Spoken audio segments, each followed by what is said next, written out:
Mr. Blanche, at the outset, earlier you were asked by one of my colleagues about the settlement agreement and about the definition of some of the terms.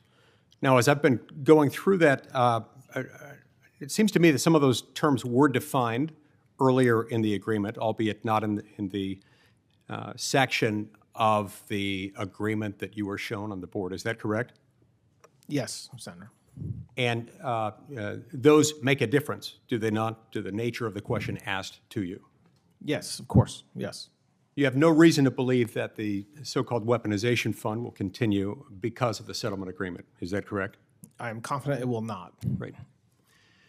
Now, during the previous administration, we saw an unprecedented and unfortunate weaponization of the U.S. Department of Justice, an institution near and dear to my heart, as I know it is to yours, and an institution that's got a long and storied reputation for impartiality.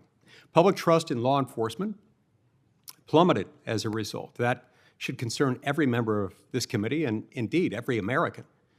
The Arctic frost investigation swept up more than 400 Republican-aligned groups and individuals with blanket investigations, fishing expeditions in some instances, designed to intimidate and silence conservative voices or anyone deemed not favorable to President Biden and those who served with him. Investigators even violated the sanctity of Congress in a brazen move that tramples on all sorts of protections, including the fundamental separation of powers. As Chairman Grassley's investigation continues, just yesterday, we learned that Jack Smith's team bypassed a required filter review and directly accessed the text, not metadata, not information about who texted who and what time they did so, but the actual content, the substantive content of texts of 44 members of Congress, 6 of them on the Senate Judiciary Committee, all without notice in a baseless fishing expedition. This was un-American, and it comes uncomfortably close to spying on a co-equal, coordinate branch of the U.S. government.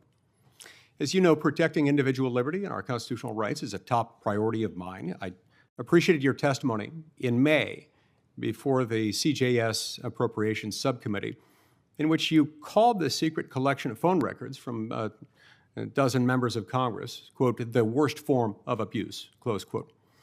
I sponsored the bipartisan NDO legislation long before Arctic frost, and I believe this must be fixed, no matter who holds the presidency, in a way that protects all Americans. In fact, this calls upon us, underscores the need to pass that NDO reform measure.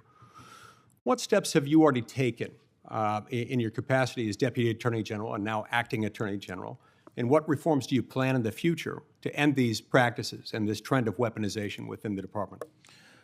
Thank you, Senator. Well, there's a number of things we're doing. Most significantly, it's getting materials together and being transparent with this body and this committee like we did recently with the emails that you just referenced. Because one of the best ways that we can make sure we never do again what we did before is by exposing ourselves and letting the American people see what we did.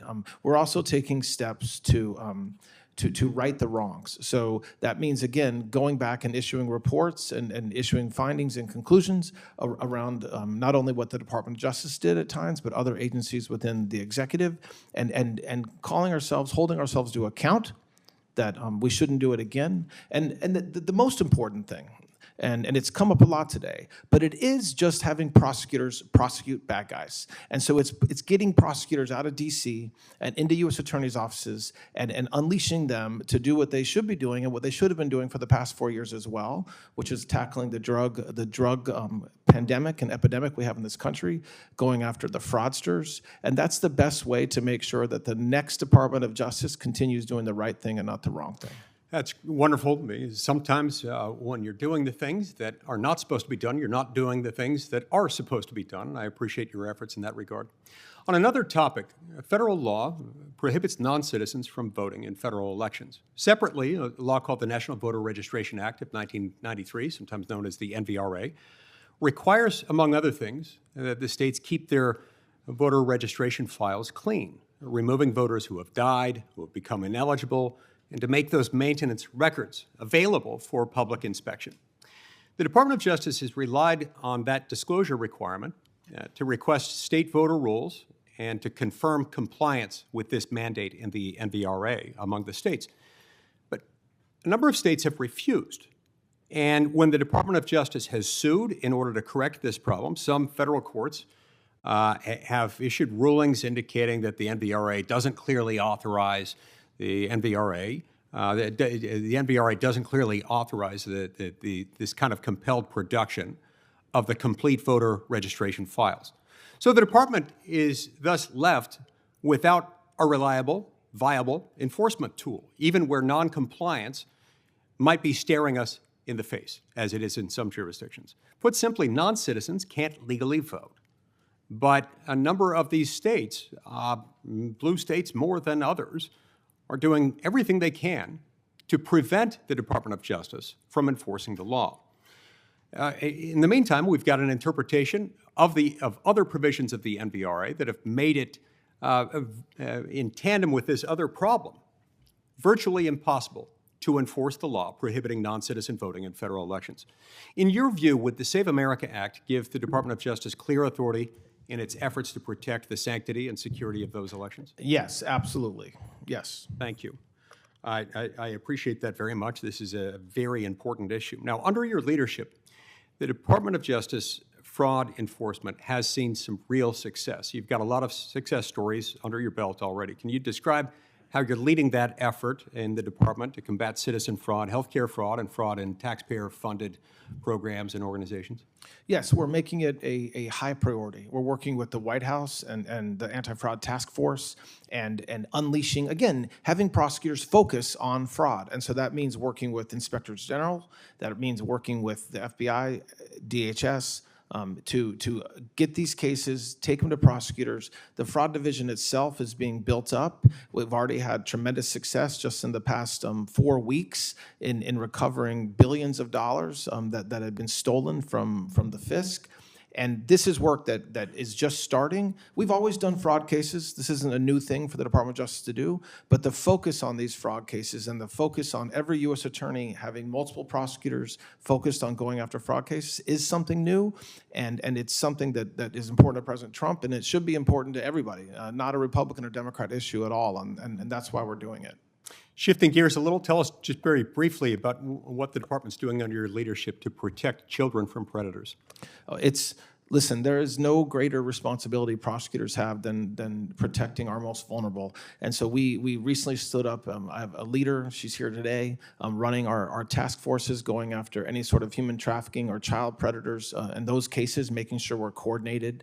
We are, again, focusing AUSAs on going after these cases. We've seen multiple investigations leading to prosecutions and even multiple sentences at this point, starting since we first took office over a year ago.